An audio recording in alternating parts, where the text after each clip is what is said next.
ल है तराईको धुच्चे हेर्नु पर्यो यहाँ ओके है ल पाना सेपको ट्री रहेछ यहाँ यस्तो दामी ऊ परको ट्री छ तर देखिँदैन राम्रो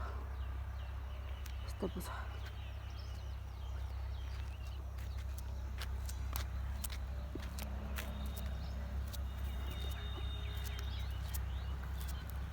बाटो त बाटो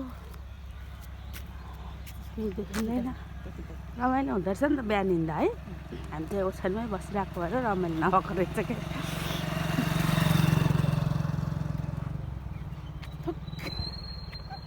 स्टार्टै नगरी पो त्यहाँ रुखहरू होइन यहाँ धान काटेछ सिम्पल गर्दो रहेछ